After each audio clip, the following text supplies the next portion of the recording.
What is up, everybody? It's your boy, Mucho, and we are back with another day for a Bible reading. Day 3. We are covering today in Day 3, Genesis 6 to 10. 6 to 10. That's right. Alright, so let's not scroll around and let's begin reading. Mankind's degeneration into wickedness. In the accounts of Seth, Cain, and their descendants is a hint that two distinct groups of people have been developing. Those descending from Seth, for example, Enosh, were apparently people who lived righteously before God. On the other hand, those descending from Cain's, as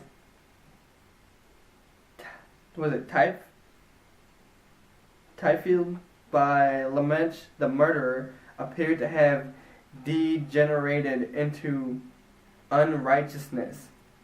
Therefore, although undoubtedly individual expectations might be found within each of the two extended families, it can generally be assumed that the Seths were godly people and the Caintes ungodly.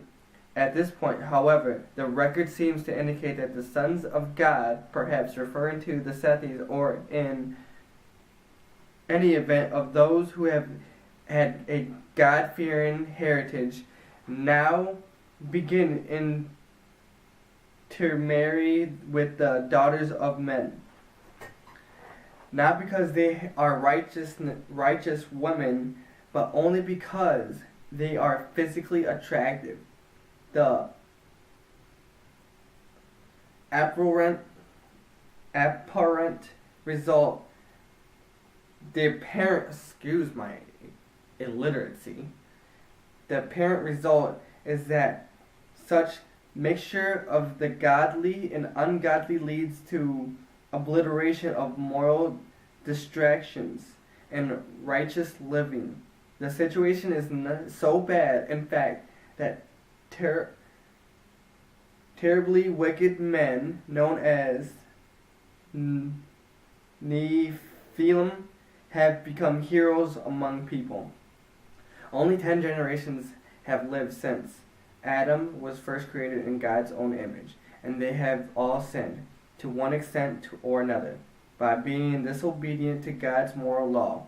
With each generation has come rejection of God's sovereignty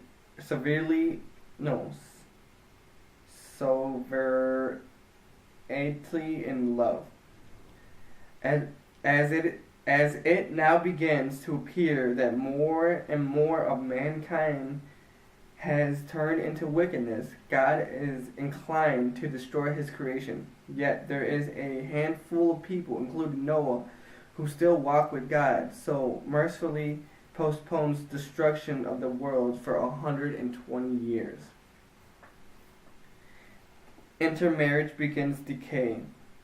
When humans began to increase in numbers on the earth and daughters were born to them, the sons of God saw that the daughters of human were beautiful, and they married any of them they choose.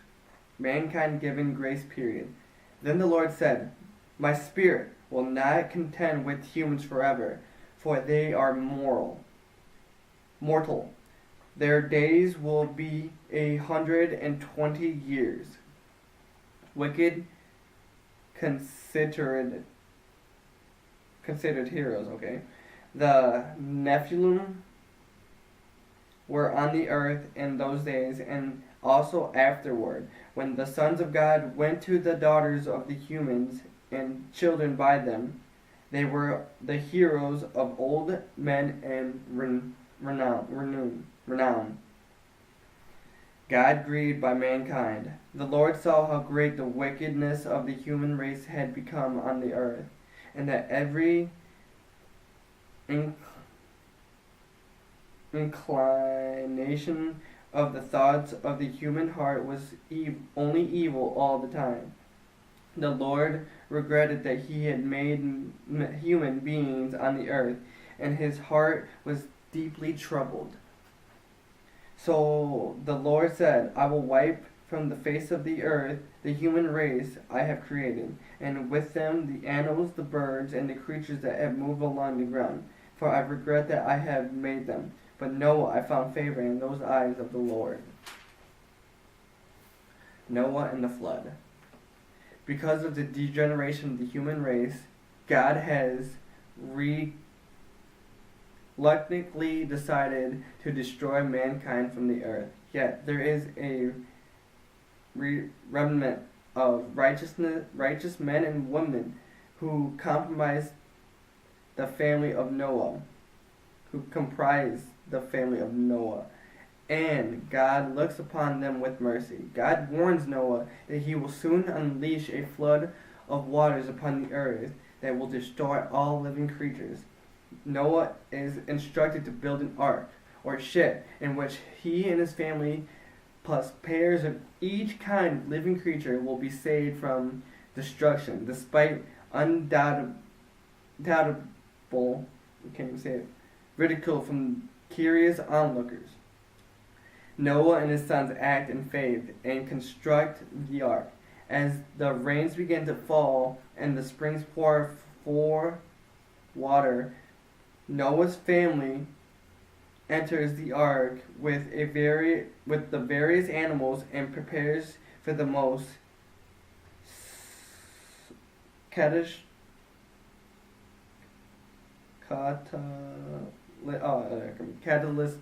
catalytic event in the history of the earth, the Great Flood. The flood comes 1656 years after the creation and will last for the better part of the year. After 40 days and nights of consistent rain, the waters will cover the mountaintops by more than 20 feet before beginning to diminish on the 150th day. The mountains will once again be seen on the 224th day, and a raven will be sent out 40 days later in the unsuccessful attempt to find evidence of life. Then, apparently, after the lapse of 7 more days, a dove will be released once each week for 3 weeks. On a second week, the dove will return with a olive branch, which gives Noah evidence of new life on earth. And on its third release, the dove will disappear altogether. Still, Noah will remain in the ark until the ground is completely dry. Finally, after 370 days inside the unusual vessel of human and animal cargo, Noah and his family will emerge to a new life of promise with God's blessings. Noah found righteousness. This is the account of Noah and his family. Noah was a righteous man, blameless among the people of his time, and he walked faithfully with God. Noah had 3 sons, Shem, Ham, and Japheth. Instructions for the ark. Now the God was corrupt in God's sight and was full of violence. God saw how corrupt the earth had become, for all the people on the earth had corrupted their ways. So God said to Noah, I am going to put an end to all people, for the earth is filled with violence because of them. I am surely going to destroy both them and the earth. So make yourself an ark of cypress wood, make rooms in it, and coat it with pitch inside in and out. Wait, what? Coat it with pitch inside and out.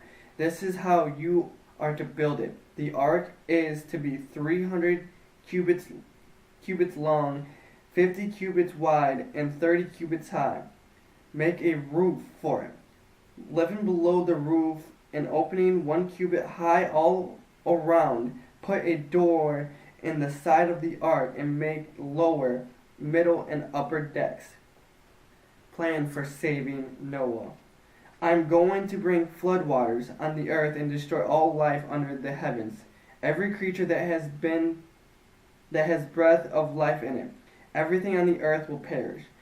But I will establish my covenant with you, and you will enter the ark, you and your sons and your wife and your sons' wives with you. You are to bring into the ark two of all living creatures, male and female, to keep them alive with you.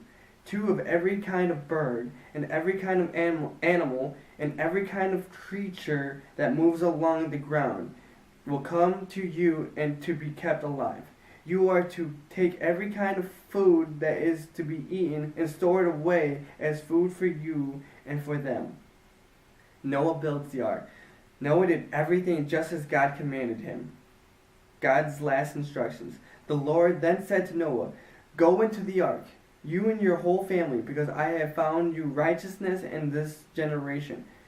Take with you 7 pairs of every kind of clean animal, a male and its mate, and 1 pair of kind of unclean animal, a male and its mate, and also 7 pairs of every kind of bird, male and female, to keep the various kinds of alive throughout the earth. 7 days from now I will send rain on the earth for 40 days and 40 nights, and I will wipe from the face of the earth every living creature I have made." And Noah did all that the Lord had commanded. Final week's preparations. Noah was 600 years old when the flood waters came onto the earth. And Noah and his sons and his wife and his sons' wives entered the ark to escape the waters of the flood.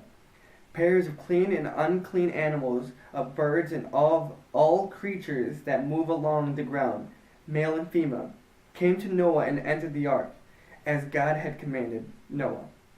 And after the 7 days, the flood waters came on the earth. Flood waters begin. In the 600th year of Noah's life, on the 17th day of the 2nd month, on the day all the springs of the great deep burst forth, and the floodgates of the heavens were opened, and rain fell on earth 40 days and 40 nights. Noah's family enters the ark. On that very day, Noah and his sons, Shem, Ham, and Japheth, together took his wife, and the wives of the 3 sons entered the ark.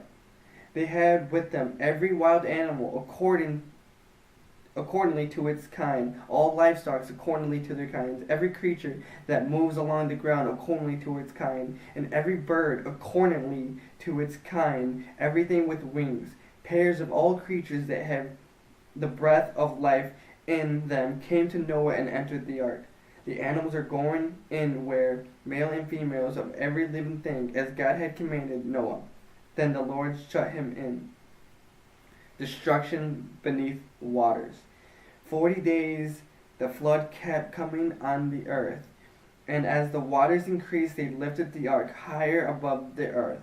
Though the waters rose and increased greatly on the earth, and the ark floated on the surface of the waters. They rose greatly on the earth, and all the high mountains under the entire heavens were covered. The waters rose and covered the mountains to a depth of more than 15 cubits. Every living thing that had moved on the land perished: birds, livestock, wild animals, and all the creatures that swarmed over the earth, and all mankind. Everything on dry land that had breath of life in its nostrils died. Every living thing that on the face of the earth was wiped out. People and animals, and the creatures that moved along the ground, and the birds were wiped out from the earth. Only Noah was left, and those with him in the ark. Waters receded in 150 days. The waters flooded the earth for 150 days. But God remembered Noah and all of the wild animals and the livestock that were with him in the ark. And he has sent a wind over the earth, and the waters receded. Now the springs of the deep and the floodgates of the heavens have been closed, and the rain has stopped falling from the sky. The water receded steadily from the earth. At the end of the 150 days, the water had gone down, and on the 17th day of the 7th month, the ark came to rest on the mountains of Ararat. Mountain scene 224th day. The waters continued to recede until the 10th month, and on the first day of the 10th month, the tops of the mountains became visible. Raven sent out 264th day. After 40 days, Noah opened a window. He had made an ark and sent out a raven, and it kept flying back and forth until the water had dried up from the earth. Dove sent out on 271st day. Then he sent out a dove to see if the water had receded from the surface of the ground, but the dove could find nowhere to perch because there was water all over in the surface of the earth. So he returned to Noah and the ark. He reached out his hand and took the dove and brought it back to himself in the ark. Branched out on 278th day. He waited 7 more days and again sent out the dove from the ark. When the dove returned to him in the evening, there in its beak was a freshly picked olive leaf. Then Noah knew that the waters had receded from the earth. Dove departs on 285th day. He waited 7 more days and sent the dove out again, but this time it did not return to him. Surface dry, but 314th day.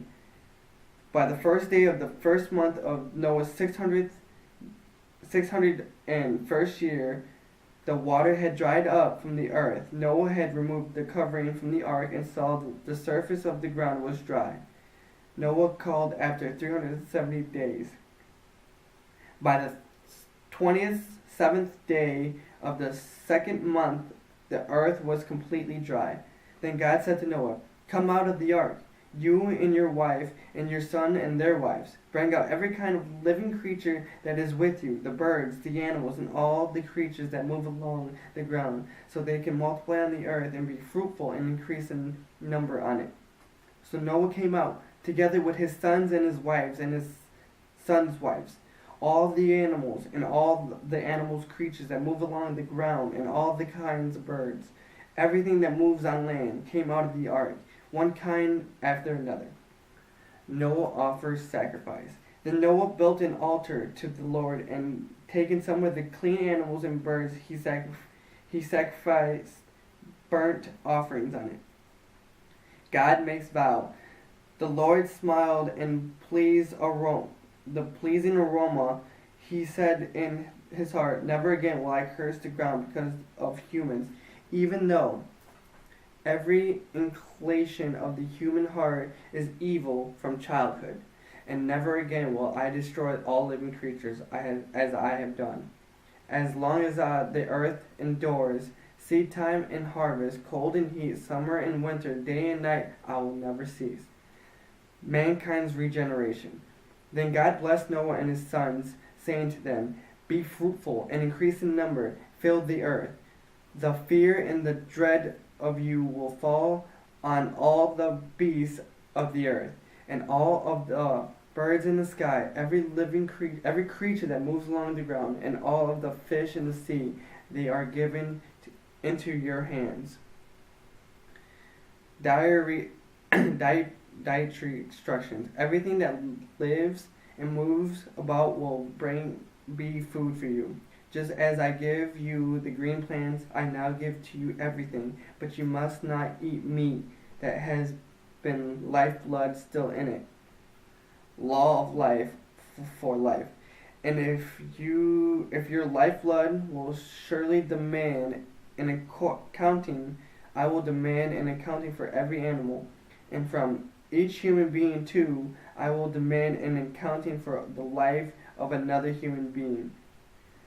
Whoever sheds human blood, by humans shall their blood be shed, for the image of God has God made mankind. As for you, be fruitful and increase in number, multiply on the earth and increase upon it. God's covenant. Then God said to Noah and his sons with him, I now establish my covenant with you and your descendants after you with every living creature that was with you, the birds, the livestock, and all the wild animals, all those that came out of your ark with you, every living creature on earth. I establish my covenant with you. Never again will the life be destroyed by the waters of a flood. Never again will there be a flood to destroy the earth. Rainbow as a sign of covenant. And God said, this is a sign of the covenant, and I am making between me and you and every living creature with you, the covenant of all generations to come. I have set my rainbow in the clouds, and it will be the sign of the covenant between me and the earth. Whoever I bring clouds over the earth and the rainbow appears in the clouds, I will remember my covenant between me and you and your living creatures of every kind. Never again will the waters become a flood to destroy all life. Whenever the rainbow appears in the clouds, I will see it, and I will remember the everlasting covenant between God and all living creatures of every kind of the earth. So God said to Noah, this is a sign of my covenant I have established between me and all life on the earth. The human condition remains sinful. What God accomplished in the flood was eradication of a corrupt and degenerate human race. Even such ancient traditions as the Gilgamesh epic and ancient Babylon confirm early acceptance of such an extraordinary deluge. Beyond its own historical content, the flood stands as a symbol of the destructiveness of sin and the grace of God in saving those who would act in faith throughout righteous living. But the human condition, even among the righteousness remnant of Noah's family, is such that the sin soon finds its way back into the lives of those who were saved in the flood. To document man's continued fallen state, the Genesis account records an ancient in which Noah drinks himself into a drunken stupor, and Ham shows great disrespect for his father Noah, whom he finds not only drunk but naked. Noah responds upon learning of Ham's disrespect to its utter a curse against Ham's son, Canaan, a curse presumably intended as a prediction of servitude on part of Ham's descendants. As the biblical text unfolds, it will appear that the descendants of Canaan, who are known as Canaanites, will be of the same ethnic stock, and the people known as Israelites will indeed at the time will be servitude to the descendants of Shem and Japheth.